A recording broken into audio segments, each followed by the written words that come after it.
I talk to a lot of YouTubers, and I oftentimes ask some of the biggest advice they can share for helping other YouTubers get started. The biggest advice that I get is you just need to get started. You gotta keep going. You can't just create a couple of videos, post it, and then next time you check YouTube videos, you have a flourishing YouTube channel. And in order to do that, you have to overcome the barriers that come with that. Oftentimes, a good way to overcome those barriers is to figure out your why.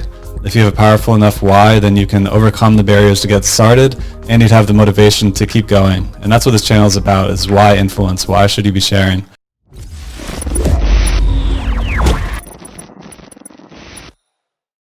This channel is sponsored by TubeBuddy. If you create YouTube videos and you do not have TubeBuddy, there's a link in the description to download it and get a free 30-day trial on the premium plan, so you can get all the extra perks, and then it bumps you down to the free plan, and it has a ton of value. I've been using it for years, and I think most YouTubers have it installed. So if you don't have it already installed, use the link in the description. You get 30 days free, and they're sponsoring this video. So thanks, TubeBuddy. So today I'm going to be pulling a clip from an interview with Shaun. Shaun has two YouTube channels, one in the maker space and one in the real estate space, and he manages them completely different. They're completely different audiences, and he's going to tell us some of his biggest advice for starting a new YouTube channel here today.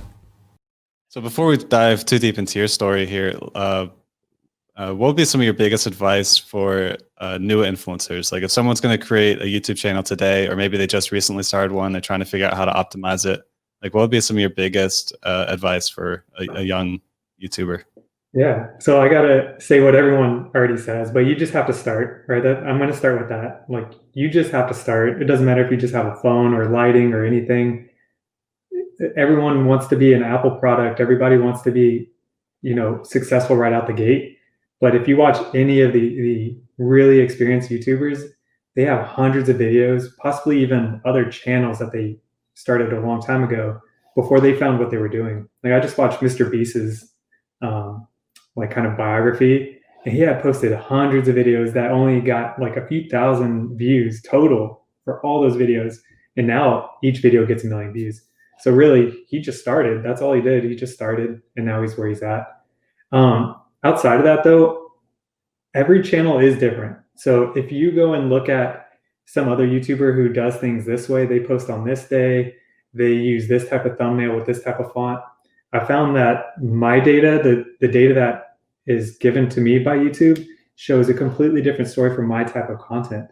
And as someone who's done data and analysis for a corporation, like that's something I always look into, because you can make assumptions all day, but without having the actual proof of how it's working or why it's beneficial, I think it could set you back, and you could be focusing on the wrong things.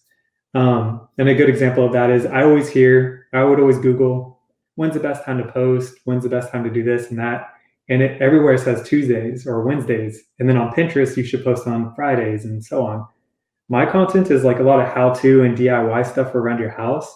And when people are working, full-time jobs, 9 to 5, they're not looking for home projects until the weekend.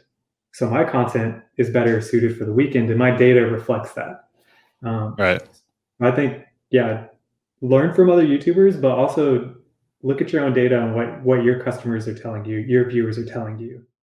I hope you found that valuable. On top of the common advice, Shaun talked a lot about looking at the data. He found that releasing his maker videos during the weekend when people are looking to do projects is a better time to release those videos than during the week when maybe they're at work.